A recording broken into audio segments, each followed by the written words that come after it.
تو زوال آشنا ہونے کے بعد بھی بڑا وقت لگتا ہے جس میں وہ پھر موت کے دروازے تک پہنچ جائے، اور جو مقابل میں اٹھ رہے ہوتے ہیں وہ بھی ایک دن میں اٹھ کر کھڑے نہیں ہو جاتے، اس میں بھی صدیوں کا وقت لگ جاتا ہے۔ مغربی قومیں بیدار ہو رہی تھی، اور مغربی قوموں کے بارے میں عرض کر چکا ہوں کہ وہ اصل میں یافس کی اولاد ہے، سب کے سب سیدنا نوح کے تیسرے بیٹے یافس کی اولاد ہیں۔ وہی وسط ایشیا میں آباد ہوا، پھر مختلف جگہوں سے لوگ ہجرت کر کے یورپ بھی گئے، مشرق بعید تک بھی پہنچے، اور امریکہ میں، آسٹریلیا میں اور باقی ملکوں میں تو ہمارے سامنے ہجرت ہوئی ہے۔ تو ان قوموں کے علم میں، ان قوموں کی سیاست میں غیر معمولی تغیرات آنا شروع ہوئے، اور یہ دنیا میں اب نکلنے لگے۔ یہ وہی زمانہ ہے۔ اس زمانے میں جب مغربی قومیں آگے بڑھنے لگیں، ایک صورت تو یہ تھی کہ اگر مسلمانوں کی یہ سلطنتیں اس قابل ہوتیں کہ یہ راستہ روک سکتیں تو شاید کوئی بڑا معرکہ پیش آتا، لیکن یہ اس قابل بھی نہیں رہی تھی۔ بتدریج ان کے سواحل پر مغربی قوموں کے جہاز اترنے لگے۔ یہ آپ جانتے ہیں کہ پہلے مرحلے میں تو اسی ریاستہائے متحدہ امریکہ کے وطن میں لوگ آئے تھے۔ پہلے مرحلے میں استعمار نے اپنی ابتدا یہاں سے کی تھی، اور پھر جب یہاں وہ صورت پیدا ہو گئی کہ برطانیہ عظمیٰ سے ایک طرح سے بغاوت ہوئی اور یہ ایک نئی ریاست یہاں وجود میں آ گئی، تو رجوع دوسری اقوام کی طرف کر لیا گیا۔ اس میں افریقہ کے سواحل سے ہوتے ہوئے مغربی قومیں آہستہ آہستہ پھر مشرق بعید تک پہنچنا شروع ہو گئی۔ اس کشمکش میں بھی کوئی 100-150 سال لگے ہیں، یہاں تک کہ ایک نوعیت کا عالمی غلبہ مغربی قوموں کا قائم ہو گیا۔ مغلیہ سلطنت 1857 میں ختم ہو گئی، صفوی سلطنت اس سے پہلے ہی ختم ہو چکی تھی۔ عثمانیوں کو عام طور پر یورپ کا مرد بیمار کہا جاتا تھا، وہ بھی کسی قابل نہیں رہ گئے ہوئے تھے، اور معاشی خوشحالی کا خواب بھی اب گویا خواب پریشان ہو چکا تھا۔ وہ زمانہ ہے کہ جس میں یہ کہا جاتا تھا کہ برطانیہ عظمیٰ کی سلطنت میں اب سورج غروب نہیں ہوتا، وہ نیوزی لینڈ سے طلوع ہونا شروع ہوتا ہے، اور اس سے پہلے کہ غروب ہو پھر اگلے دن طلوع ہونا شروع ہو جاتا ہے۔ تو یہ صورتحال تھی۔ اس صورتحال میں مسلمانوں کی عظمت کی ایک علامت باقی تھی، وہ خلافت عثمانیہ، یعنی میں نے عرض کیا نا کہ 3 بڑی سلطنتیں تھیں۔ پہلی صفوی، وہ بھی ختم ہو گئی، مغلیہ سلطنت وہ بھی 1857 میں ختم ہو گئی، عثمانیہ سلطنت باقی تھی۔ تو اب مسلمان جہاں بھی تھے ان کی تمام توجہات کا مرکز وہی تھا۔ اگر آپ دیکھنا چاہیں کہ اس میں جذبات کیا تھے مسلمانوں کے، وہ کس طرح جانتے تھے، تو آپ مثلا شبلی کا سفر نامہ پڑھیے، اندازہ ہو جاتا ہے کہ کیا صورت تھی۔ ایسا ہی ہوتا ہے، یعنی ایک علامت باقی ہے، ایک جگہ کم سے کم ان کا اقتدار ان کے پاس ہے، اور وہ ایک بڑی سلطنت تھی، یعنی اس میں بہت سے مقبوضات اس کے یورپ میں تھے، ایشیا میں تھے، یہ سارے علاقے اسی کے پاس تھے جن کو آج آپ عراق، شام، جزیرہ نما عرب کہتے ہیں۔ سب جگہ پر سلطنت عثمانیہ ہی تھی۔ تو سلطنت عثمانیہ نے ایک فیصلہ کیا۔ جس وقت پہلی جنگ عظیم کی ابتدا ہوئی تو یہ جانتے ہیں آپ کہ ایک طرف اتحادی قوتیں تھیں اور دوسری طرف جن کو محوری طاقتیں کہا جاتا تھا وہ تھی، یعنی جرمنی مقابل میں تھا اور بعض دوسری طاقتیں تھیں۔ مسلمانوں کو اس وقت یہ فیصلہ کرنا تھا کہ اس جنگ سے سلطنت عثمانیہ اب الگ نہیں رہ سکتی، یہ ممکن نہیں تھا۔ وہ ایسی جگہ تھے جہاں کسی نہ کسی کا ساتھ دینا تھا، ورنہ ویسے ہی روندے جاتے۔ انہوں نے اس موقع پر یہ فیصلہ کیا کہ وہ جرمنی اور اس کے اتحادیوں کا ساتھ دیں گے، یعنی یہ ایک سیاسی فیصلہ ہے جو سلطنت عثمانیہ نے کیا۔ اسی پر محمد علی جوہر نے اس زمانے میں ترکوں کا انتخاب کے نام سے اپنا بڑا مشہور اداریہ لکھا تھا، چوائس آف دی ٹرکس کے عنوان سے۔ فیصلہ ہو گیا، جنگ شروع ہو گئی۔ جنگ میں آپ جانتے ہیں بہت سی توقعات ہوتی ہیں، لیکن وہ پوری نہیں ہوئیں، اور نتیجے کے طور پر جرمنی کو شکست ہو گئی۔ اس شکست میں عالمی سطح پر برطانیہ عظمیٰ ہے، امریکہ ہے، یا اور بعض مغربی طاقتیں جن کو اس وقت اتحادی قوتیں کہا جاتا تھا، ان کا ایک غلبہ قائم ہو گیا۔ یہ فلسطین بھی اسی زمانے میں مغلوب ہوا ہے، یہاں بھی جنرل ایلن بی نے قبضہ کیا، اور اس کے بعد جب یہ برطانیہ کے انتداب میں آیا تو اسرائیل کو قائم کرنے کا فیصلہ کیا گیا۔ تو اس طرح سے مسلمانوں کو عالمی سطح پر شکست ہوئی۔ جب یہ عالمی سطح پر شکست بالکل سامنے نظر آ رہی تھی تو اس وقت ایک بڑا دلچسپ واقعہ، میرا خیال ہے کہ تاریخ انسانی میں اس واقعے کی دلچسپی قائم رہے اگر اس کو جذبات سے ہٹ کے دیکھا جائے۔ یعنی یہ ایک سلطنت ہے، بہت بڑی سلطنت ہے، اس کے پیچھے 1000 سال کی تاریخ، 1200 سال کی تاریخ ہے۔ اس نے ایک فیصلہ کیا، وہ ختم ہو رہی ہے، اور ساری دنیا میں جہاں جہاں مسلمان برطانوی مقبوضات میں رہتے ہیں، ہم بھی برطانوی مقبوضات میں تھے نا، ہندوستان پر غلبہ تھا، وہ برطانیہ سے درخواست کر رہے ہیں کہ ہماری یہ مملکت قائم رہنی چاہیے۔ جی، جبکہ وہ دنیا پہ قبضہ کر چکے ہیں۔ شکست ہو گئی ہے، عالمی سطح پر شکست ہو گئی ہے، اور فوجیں داخل ہو چکی ہیں، استنبول میں بھی داخل ہو چکی ہیں، اور وہاں خواہش کی جا رہی ہے، چنانچہ مسلمان مطالبہ کر رہے ہیں۔ اس وقت یہاں ایک تحریک اٹھی جس کو تحریک خلافت کہا جاتا ہے۔ اسی پر اقبال نے طنز کیا تھا کہ خلافت کی کرنے لگا تو گدائی، یعنی یہ خلافت تو اگر قائم ہوتی ہے تو خون دے کے قائم ہوتی ہے، فوجیں میدان میں اترتی ہیں۔ خلافت کی کرنے لگا تو گدائی، یعنی جس طرح ایک گدھا بھیک مانگتا ہے اس طرح اب تم خلافت کی گدائی کرتا، خریدے نہ ہم جس کو اپنے لہو سے، مسلمان کو ہے ننگ وہ بادشاہی۔ تو اسی جانب انہوں نے اس وقت توجہ بھی دلائی تھی، لیکن وہ تحریک چلی، اس میں ہندو بھی شامل ہو گئے، یہاں کی قیادت بھی شامل ہو گئی۔ مولانا سید ابو اللہ صاحب مودودی بیان کرتے ہیں کہ وہ بھی اس تحریک میں سرگرم بھی رہے، نوجوانی کا زمانہ تھا۔ انہوں نے جب سن 71 میں ان کو انتخابات میں شکست ہوئی ہے، یعنی ایک شکست تو یہ عالمی سطح پر ہوئی تھی، ایک شکست ان کو ذوالفقار علی بھٹو صاحب نے پاکستان میں دی۔ 1971 میں جب شکست ہوئی تو چند دن تک تو ایک سکتے کسی کیفیت تھی، بالکل توقع نہیں تھی لوگوں کی یہ ہو جائے گا۔ پھر انہوں نے لاہور کے رشید پارک میں ایک خطاب کیا، میں نے وہ خطاب براہ راست سنا ہے، وہ 1.5-2 گھنٹے کی تقریر ہے، اور بعد میں وہ جماعت اسلامی کے 29 سال کے عنوان سے شائع بھی ہوتی رہی ہے۔ اس وقت بھی موجود ہے، آپ اس کو سن سکتے ہیں، یعنی اس کا ریکارڈ موجود ہے۔ اس میں انہوں نے یہ ساری داستان بیان کی، اور بیان کرنے کے بعد یہ کہا ہے کہ جس وقت ہماری ساری آرزوؤں کے بالکل برخلاف خود ترکوں نے خلافت کا الغا کر دیا۔ اقبال نے کہا نا، چاک کر دی ترک ناداں نے خلافت کی کبا، خود ترکوں نے اس کا خاتمہ کر دیا۔ وہ ہونا ہی تھا، اس لیے کہ اس طرح تو حکومتیں اور خلافتیں اور بادشاہتیں قائم نہیں رہتی۔ جب یہ سب ہو گیا تو ایک مایوسی کی کیفیت طاری ہوئی۔ اس میں کہتے ہیں کہ میں نے یہ سوچنا شروع کیا کہ پھر اب کیا کیا جائے، پس بایت کرد۔ اقبال نے بھی ایک کتاب لکھی ہے، جب انہوں نے افغانستان کا سفر کیا ہے تو واپس آ کے ایک مثنوی لکھی، مثنوی مسافر کے نام سے، تو اس کا ذیلی عنوان ہے پس بایت کرد اے اقوام شرق، مشرق کی قوموں اب کیا کرنا ہے۔ تو یہ پس بایت کرد کیا کرنا ہے، یہ ایک اس وقت کا بڑا سوال تھا جو سامنے آیا۔ اس سوال پر غور کرتے ہوئے وہ چند نتائج تک پہنچے۔ ان کا نتیجہ فکر یہ تھا کہ ہمیں اب ایک مرتبہ پھر، یعنی ایک تو یہ ہے نا کہ میں اٹھا آپ اٹھے، اور یہ میں اٹھا آپ اٹھنے کے بھی بہت سے واقعات پیش آ چکے تھے۔ ٹیپو سلطان شکست کھا چکے تھے، اسی طرح سراج الدولہ شکست کھا چکے تھے۔ 1857 میں بخت خان کی قیادت میں اور بہادر شاہ ظفر کو بھی جیسے وہ بیچارے تھے نکال کر کوشش کی گئی تھی، آخری اس میں بھی شکست ہو چکی تھی۔ ادھر امام شامل اور امام منصور یہ وسط ایشیا کے علاقوں میں ان کا معاملہ بھی ختم ہو چکا تھا۔ تو بہت سی کوششیں کی گئی تھیں اس نوعیت کی، وہ ساری کم و بیش ضائع ہو چکی تھی، ختم ہو چکی تھی۔ یہ آخری کوشش تھی کہ کسی طرح خلافت بچ جائے اور مسلمانوں کی عظمت کا ایک نشان باقی رہے، ایک حکومت تو دنیا میں ہو جس کو وہ کہیں کہ وہ ہماری حکومت ہے، یا دنیا میں کم سے کم وقار کے ساتھ کھڑے ہو سکیں۔ جب کچھ بھی نہیں ہوا اور یہ سب کچھ ختم ہو گیا تو جتنے طریقے آزمائے جا سکتے تھے گویا وہ سارے ناکام۔ انہوں نے کہتے ہیں کہ میں نے غور کرنا شروع کیا تو مجھے محسوس ہوا کہ مسلمان اپنی حیثیت کو فراموش کر بیٹھے ہیں۔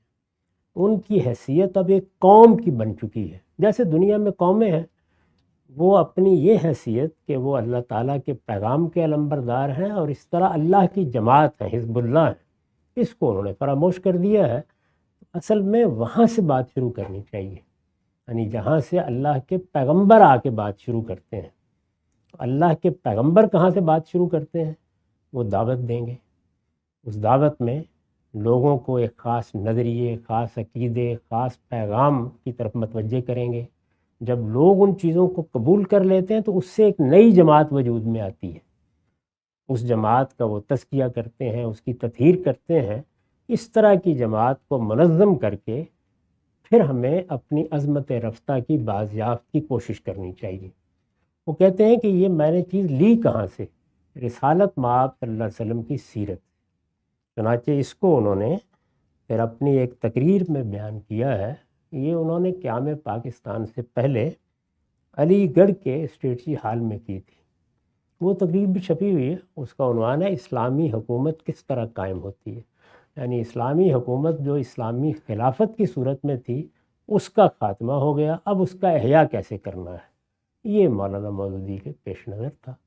تو انہوں نے اس میں بتایا ہے، آپ پوری تقریر پڑھ جائیے۔ وہ پوری تقریر در حقیقت یہ بتاتی ہے کہ اللہ کے پیغمبر جس طریقے سے آ کے کام کی ابتدا کرتے ہیں، اور جب میں پیغمبر کا لفظ بول رہا ہوں تو آپ کے خیال ہوگا کہ سارے پیغمبر نہیں، اس میں رسالت مآب ان کے سامنے ہے۔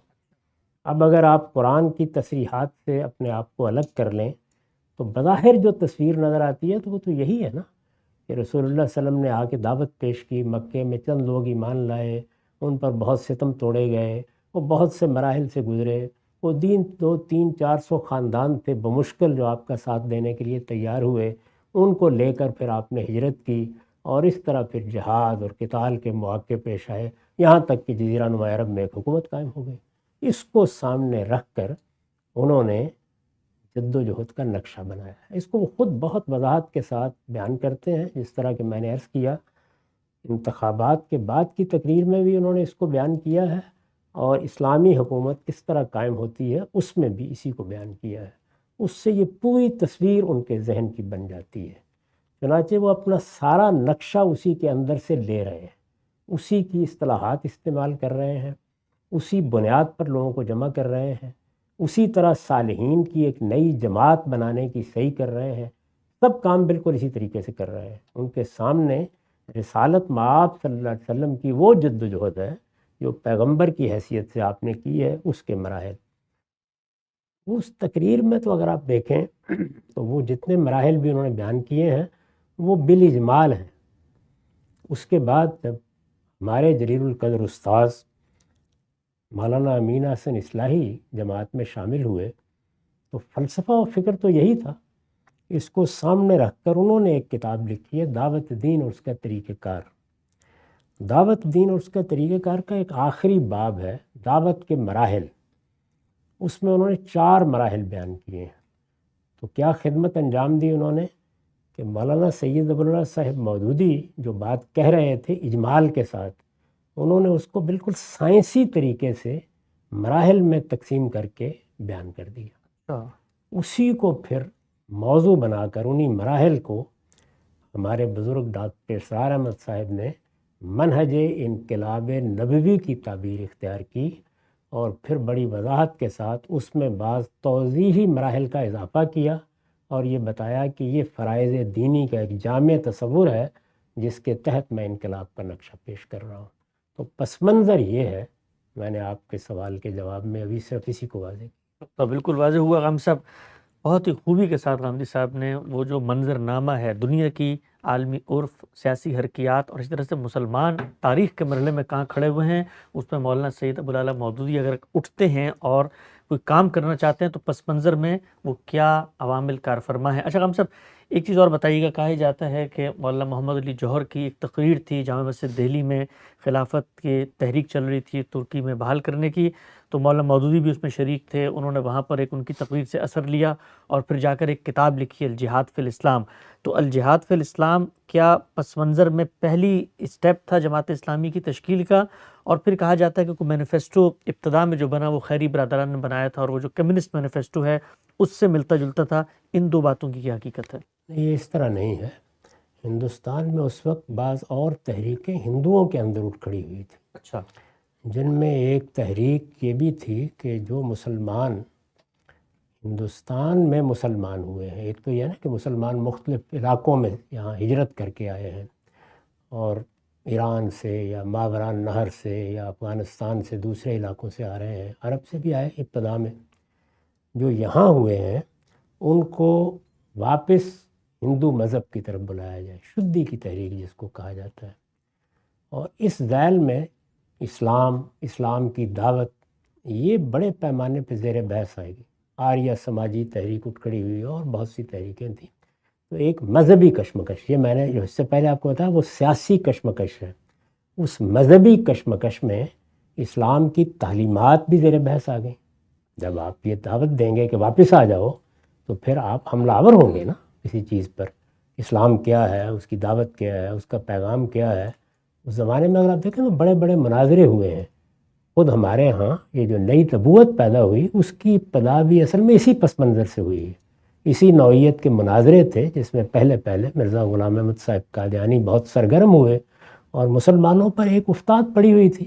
یہ تو سیاسی منظرنامہ تھا جو میں نے آپ کو بتایا، مذہبی منظرنامے میں یہ صورت پیدا ہو رہی تھی۔ اس میں جو چیز بڑے پیمانے پہ زیر بحث ہے، جیسے اب بھی الحاد کی ایک تحریک دنیا میں ہے، تو یہ دیکھیے کہ اس میں کیا چیزیں زیر بحث آتی ہیں۔ رسالت مآب صلی اللہ علیہ وسلم کی شادیاں، جہاد قتال کے واقعات، کوئی نہ کوئی لے کے اس پر گفتگو کر رہا ہوتا ہے، لونڈی غلاموں کے معاملات، یہی چیزیں ہیں جو ہم لوگوں میں زیر بحث آتی ہیں۔ تو جب اسلام اور الحاد کی، اسلام اور کفر کی، یا اسلام اور کسی دوسرے مذہب کی کشمکش مذہبی بنیاد پر ہوگی تو اس میں کیا چیز زیر بحث آئے گی؟ تعلیمات زیر بحث آئیں گی۔ اس میں سب سے بڑھ کر جو چیز زیر بحث تھی وہ جہاد تھا، اور جہاد کا چونکہ ہدف خود ہندوستان بنا تھا، یعنی ایسا تو نہیں ہوا نا کہ وہاں دعوت پہنچی اور لوگ ہندو سے مسلمان ہو گئے، محمد بن قاسم کا حملہ ہوا، مسلمان 12 آئے، انہوں نے آ کے اپنی سلطنتیں یہاں قائم کی، تو ہندوؤں کی نفسیات میں تو کم و بیش 1000 سال تک کی غلامی کی تحریک تھی۔ تو اس صورتحال میں یہ ایک بحث تھی جو پیدا ہوئی۔ مولانا محمد علی جوہر نے اس وقت خلافت کے موضوع پر تقریر نہیں کی تھی، جہاد پر تقریر کرتے ہوئے انہوں نے نوجوانوں کو بھی کہا اور اچھے لکھنے والوں کو بھی کہا کہ کاش کوئی شخص اٹھے اور اسلام میں جہاد کا صحیح تصور کیا ہے وہ واضح کرے۔ مولانا سید ولی اللہ مودودی بیان کرتے ہیں کہ میں اس وقت نوجوان تھا اور جامع مسجد میں، یہ جو دلی کی جامع مسجد ہے، وہ جمعے کے بعد تقریر فرمایا کرتے تھے مولانا محمد علی جوہر، اور خود مجھ سے مولانا مودودی نے بیان کیا کہ وہ جس شخصیت سے بہت غیر معمولی طریقے سے متاثر تھے۔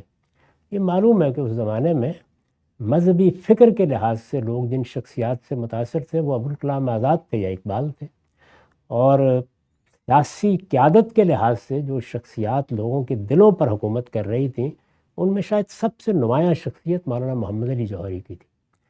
مولانا سید ولی اللہ صاحب مودودی بھی ان کے اشاق میں سے تھے ایک طرح۔ وہ یہ بیان کرتے ہیں کہ انہوں نے ہمدرد میں اشتہار دیا کہ مجھے ایک سب ایڈیٹر چاہیے۔ ہمدرد اور کامریڈ کے نام سے 2 اخبار نکالتے تھے، تو انہوں نے اس میں اشتہار دیا۔ اس اشتہار پر کہتے ہیں کہ میں بھی چلا گیا وہاں ملازمت کرنا چاہتا۔ تو اس زمانے میں وہ یہی ملازمت، یہی ان کا پیشہ بھی تھا، صحافت، اور اس میں کہیں نہ کہیں ان کو ملازمت کرنا ہی ہوتی تھی۔ 2-3 دن وہ وہاں رہے۔ اس پہ بڑا انہوں نے خوبصورت تبصرہ کیا ہے کہ 2-3 دن رہنے کے بعد مجھے اندازہ ہو گیا، محمد علی سے محبت بہت تھی انہیں، کہ محمد علی کے ہاں صرف شفقت پدری نہیں ہے، جور پدر بھی ہے، پٹائی بھی کرتے ہیں۔ تو پھر میں نے یہی مناسب سمجھا کہ میں واپس چلا جاؤں۔ تو اس پس منظر میں جب محمد علی نے تقریر کی تو ایک تو مسئلہ سنگین تھا، مذہبی بحث بھی یہی تھی اس وقت، بڑے پیمانے پر ہو رہی تھی۔ اس سے زیادہ یہ کہ آپ کا ایک محبوب لیڈر جو اس وقت، سیاسی لیڈروں کے ساتھ بھی لوگوں کی، یعنی قیادت 2 ہی صورتوں میں ہوتی ہے نا، مذہبی قیادت ہوگی، سیاسی قیادت ہوگی۔ تو سیاسی قیادت میں محمد علی کی بڑی غیر معمولی حیثیت ہے۔ آپ جانتے ہیں کہ محمد علی تو جب کھڑے ہوتے تھے گفتگو کرنے کے لیے تو جیسے رشید احمد صدیقی نے لکھا ہے، معلوم ہوتا تھا کہ ایسے ہمالہ لرزنے لگ گیا ہے۔ بڑے غیر معمولی رہنما تھے۔ آخری جملے اب بھی آدمی کو تڑپا دیتے ہیں کہ مجھے چند گز زمین دو گے اس آزاد جگہ پر یا قبر کی جگہ دو گے۔ اس کے بعد وہ دنیا سے رخصت ہو گیا اور معلوم ہے فلسطین میں مدفون ہے۔ تو اس طرح کی شخصیت کی تقریر سننے کے بعد وہ کہتے ہیں کہ میں اس وقت نوجوان تھا تو میرے دل میں یہ بڑی خواہش پیدا ہوئی کہ کاش میں اس خواہش کو پورا کر سکوں. یعنی جمعے کی نماز جب ہو جاتی تھی تو محمد علی جامع مسجد دہلی میں عام طور پر تقریر کیا کرتے تھے، اور اقبال کی بھی بڑی خواہش تھی کہ کوئی آدمی اس کو موضوع بنائے. چنانچہ اس پس منظر میں یہ الجہاد فی الاسلام انہوں نے لکھی. الجہاد فی الاسلام کا زیادہ تعلق ان کی مذہبی فکر سے، کیونکہ ان کی مذہبی فکر کا جو سیاسی خلاصہ ہے، مولانا سید نور اللہ مودودی کی مذہبی فکر کو اسلام کی سیاسی تعبیر کہا جاتا ہے.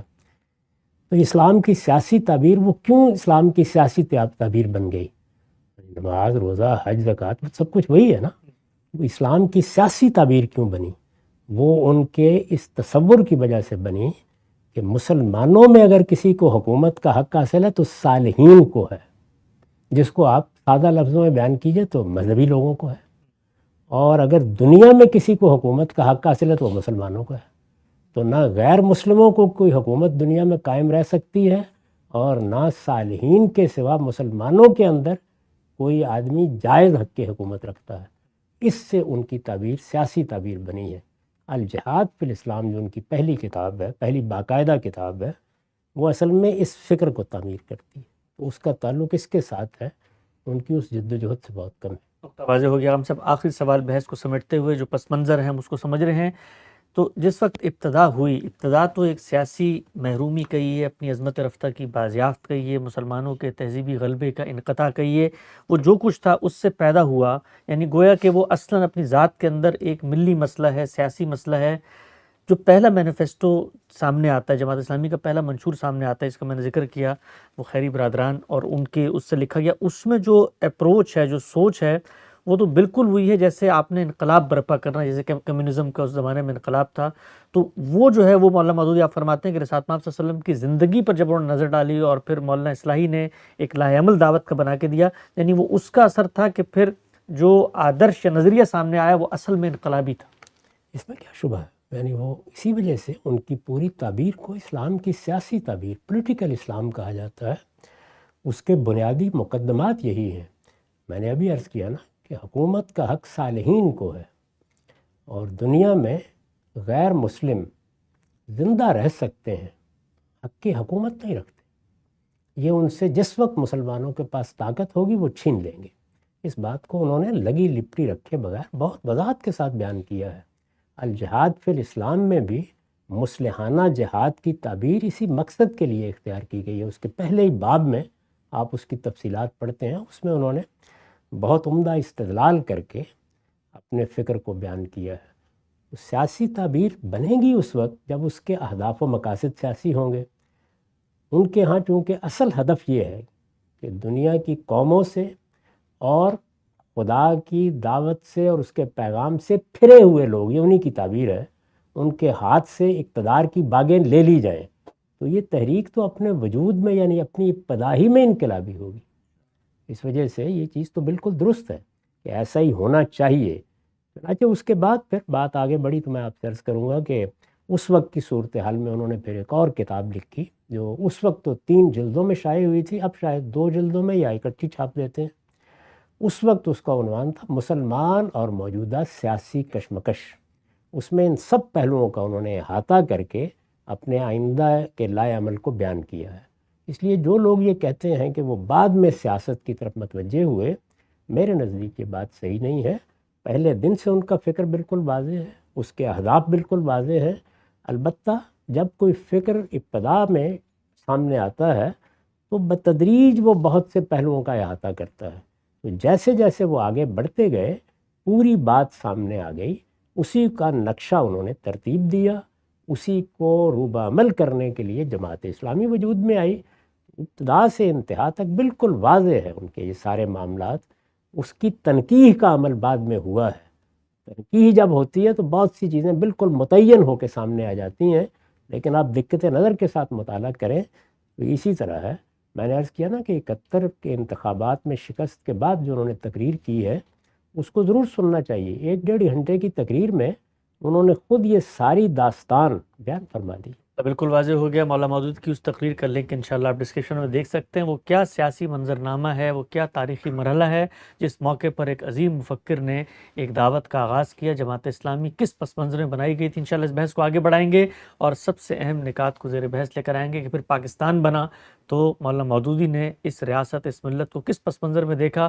خود اس تحریک کے اندر ایک بڑا انتشار, ایک بڑا انقطاع ہوا, ماچھی گوٹ کا معاملہ, اور پھر پاکستان کے عوام نے اس کو مسترد کر دیا. کیوں کیا اور مستقبل کیا ہے, ہر پہلو پہ غامدی صاحب سے انشاءاللہ بے لاگ تبصرہ لیں گے. وقت یہاں پہ ختم ہوتا ہے, دوبارہ حاضر خدمت ہوں گے. اب تک آپ کا بہت شکریہ.